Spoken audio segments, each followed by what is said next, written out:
This channel does not promote any violent, harmful, or illegal activities. All content provided by this channel is meant for an educational purpose only. নাগরাকাটায় একাধিক ত্রাণ শিবির পরিদর্শন মুখ্যমন্ত্রী। বিলি করলেন ত্রাণ, ভুটানের জলেই বিপর্যয়, ক্ষতিপূরণ দিতে হবে দাবি মমতা বন্দ্যোপাধ্যায়। বন্যায় ক্ষতিগ্রস্তদের বাড়ি করে দেওয়ার আশ্বাস, মৃতদের পরিবারের একজনকে হোমগার্ডে চাকরির নিয়োগপত্র তুলে দেন মমতা বন্দ্যোপাধ্যায়। নাগরাকাটা ধূপগুড়ি হয়ে কার্শিয়াং যাবেন মুখ্যমন্ত্রী। কাল মিরিকে যাওয়ার কথা রয়েছে মুখ্যমন্ত্রী।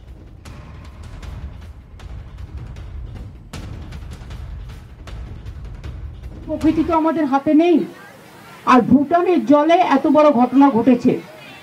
আমরা অনেক দিন ধরে বলছি ইন্ডো রিভার ভুটান কমিশন করা উচিত, রিভার কমিশন, এবং যাতে বেঙ্গলকে মেম্বার রাখা উচিত। আমাদের প্রেসারে 16 তারিখে একটা মিটিং হচ্ছে, আমি যতদূর জানি।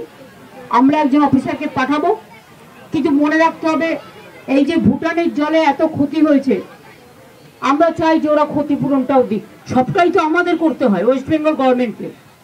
না দিল্লি 1 পয়সা দেয়, না কেউ 1 পয়সা দেয়। প্রকৃতি তো আমাদের হাতে নেই।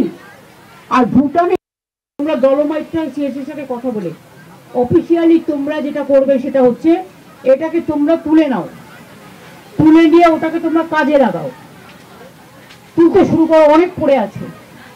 তাহলে তোমরা ওই টাকাটা যেটা পাবে সেটা দিয়ে তোমরা ডিজাস্টারে কাজে লাগাতে পারো। অনেক রাস্তাঘাট নষ্ট হয়েছে, বাড়ি নষ্ট হয়েছে, ডলোমাইটটা তোমরা তুলে নাও। পুকুরের জলটা বা বাড়িগুলো অনেক ভেঙে যাচ্ছে ওর ধাক্কায়, ডলোমাইট অনেক আসছে, সেটা তোমরা দেখে নাও বিভিন্ন জায়গায়। আমি তো ওই দিকটা দেখে এলাম, ব্রিজের কাছে পুরোটাই ভর্তি ডলোমাইটে। বাংলায় একটা কথা আছে, ঠেলার নাম বাবাজি, শুনেছেন কি? মমতা বন্দ্যোপাধ্যায় 5 তারিখে নাচছিলেন, সেই পাপ উনিও বুঝতে পেরেছেন যে উত্তরবঙ্গের মানুষ ক্ষমা করবে না। তাই এখন 2 বার নয়, আরো 4 বার আসবে, অপেক্ষা করুন। আমাকেও তো 4 বার গেছিল হারানোর জন্য। আমার লোকসভাতে মমতা বন্দ্যোপাধ্যায় 4টি বিধানসভায় 4টি সভা করেছিলেন, তাও হেরেছেন, আবার হারাবো। মুখ্যমন্ত্রীকে চীনে যেতে হবে, চীন থেকে জল আসছে, তারপর বলে আকাশে যেতে হবে। আকাশ থেকে জলটা, বৃষ্টিটা হচ্ছে, সেই বৃষ্টির জল আসছে, তাতে আমার বিপদ। এবার বৃষ্টির বিরুদ্ধে লড়তে হবে একসাথে, তাই করে শুনে যাবে। বৃষ্টির বিরুদ্ধে লড়তে হবে একসাথে, স্লোগান দিবে বাংলার মুখ্যমন্ত্রী। কার্শিয়াং যাওয়ার পথে মালবাজারে মুখ্যমন্ত্রী। স্থানীয়দের সঙ্গে কথা বলেন মমতা বন্দ্যোপাধ্যায়, স্কুল পড়ুয়াদের হাতে চকলেট তুলে দেন। আজ কার্শিয়াংয়ে রাত্রিবাস মুখ্যমন্ত্রীর, কাল মিরিকে যাওয়ার কথা রয়েছে মুখ্যমন্ত্রী মমতা বন্দ্যোপাধ্যায়।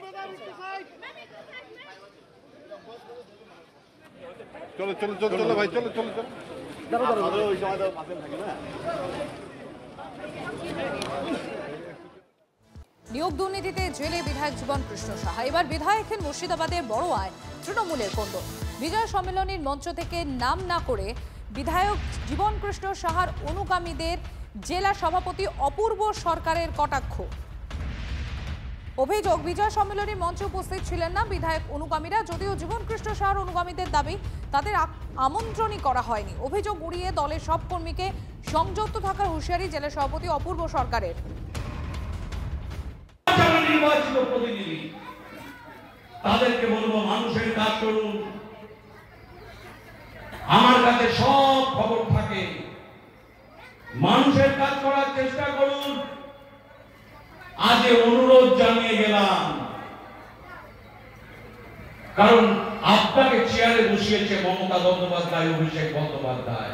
কোন অসুবিধা হলে নিশ্চিতভাবে আমাদেরকে জানাবেন। আর মাহেরনকে বলবো, কথা কম কাজ বেশি করো। বড়বাতে এখন যারা তার অনুগামী, তারা সেই বিজয় সম্মেলনীতে ছিল না। এখন ডেভিড সরকারের খুব চিন্তা হয়েছে। এখন তিনি আদের নিজেও কাঁদিতে তিনি টিকিট পাবেন কিনা, যদি টিকিট পান তাহলে তিনি নিজে জিততে পারবেন কিনা।